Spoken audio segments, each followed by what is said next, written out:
Let me ask you a question. Would you like to be more informed about real estate in the home buying process?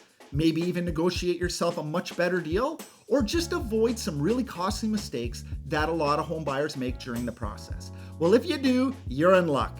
Hey there, savvy home buyers and sellers. This is Jeff O'Leary, the Village Guru, Mississauga real estate broker. And in today's episode, I'm going to share with you 5 ninja tips that every home buyer should know during the home buying process. If you're looking to buy a house anytime in the future, you're not going to want to miss this video. So let's get right into it.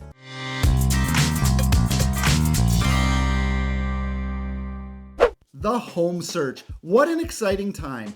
If you're someone like me, you probably want to do your research ahead of time just to understand the process a little better, maybe find out about neighborhoods, get some inside scoop, because it will help you when going out to buy a home. Now, sure, you're probably going to use a realtor, and that's great, but wouldn't it be nice to also be able to double check things and know for yourself that you're making a good decision?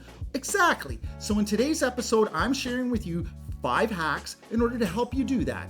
And I think this is a great video, so let's get started. So step number 1, Google the address of the property you're interested in.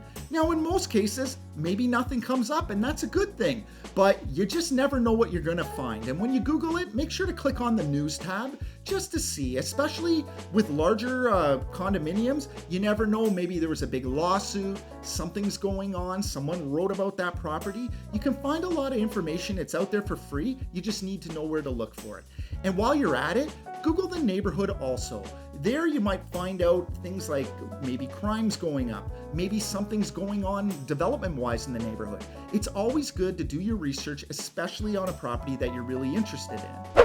Tip number 2, and one of my favorites, go to Google Maps. So when you go to Google Maps, the first thing you want to do is check out the street view of the home. Look at the neighbors. What does the neighborhood houses look like? Are they well kept? Just to give you tips about what the neighborhood's like to live in. Now, when you're on Street View, here's a little trick I like to do. So when you go below the address, there's almost a little wheel that looks like a clock, and it gives you the ability to see all the pictures that Google took of that home over the last 10 years.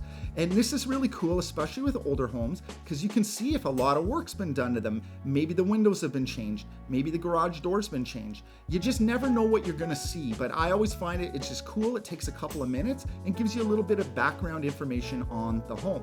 So next, I like to check out the satellite view of the home, because what we're looking for here is what's going on in the neighborhood. And this bird's eye view gives you an idea of maybe highways in the area, hydro lines, parks. You can find all this information out on Google Maps. It's a really good tool. It's free, and I highly recommend you do it for any house that you're interested in. Next tip, check out the schools.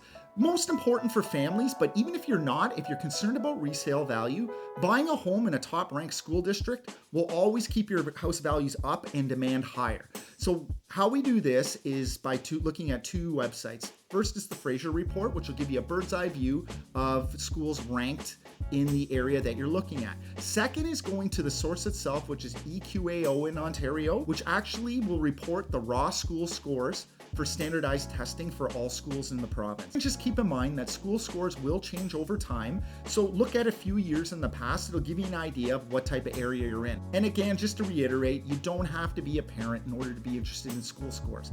Having a house in an area that's in high demand because of top-ranked schools will always help your resale value. Tip number 4. Check out the demographics on the home that you're interested in. The best way for you to do this is go to realtor.ca. It's a free tool where you can check out the listing, but it also gives you a lot of good information about that home.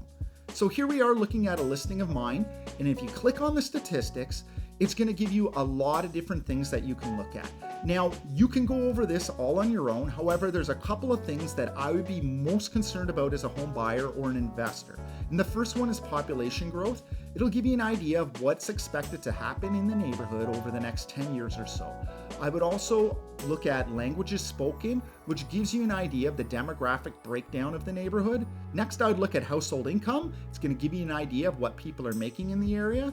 And finally, the percentage of owners versus renters in an area. It's going to tell you if a lot of homes in that community are being rented out or if people, the majority, are homeowners. And this is important because depending on what your goals are in buying that property, it could make a big difference. Now, like anything, if you work with me, we have access to even more demographic statistics, but this is a really good tool and it's free to use, and I highly recommend that everybody takes advantage of it. Tip number 5, check out the tax assessments of all homes you're interested in. Now, I know buyers will look at the taxes in terms of calculating what their monthly cost will be. I'm not talking about that here. I'm talking about getting inside information that will help you truly compare houses between each other to know if you're not getting tricked by pictures or a lack of information when negotiating. Now, when we look at a home, the two biggest factors that determine value of a home are location and size of a property. But what's important is when you're comparing two homes in a similar neighborhood that are similar, and when you look at the tax assessments, you'll get a really good idea if they're truly comparable. Because if they are, the taxes are going to be within the same range. If you see a big variance in terms of taxes, you need to start asking questions about why they're different. A lot of times it might come down to square footage, which is maybe not accurately reported on MLS. Maybe one home has a backyard twice the size on a pie lot. These are all things that affect the value of a home that you can't tell sometimes by looking at the MLS listing. Either way, having your realtor spend a couple of minutes to show you the tax assessments of all the comparable sales will go a long way to really narrowing down what you're looking at so you can come up with a proper value of a home that you're interested in buying. Well, there you have it. I hope you enjoyed this video on 5 tips on how to have a better home buying experience. If you want to be even more prepared, be sure to download my free book, The 4 Home Buyer Mistakes and How to Avoid Them. It's got my best stuff, how we work with home buyers to get them the best deal and have the best experience.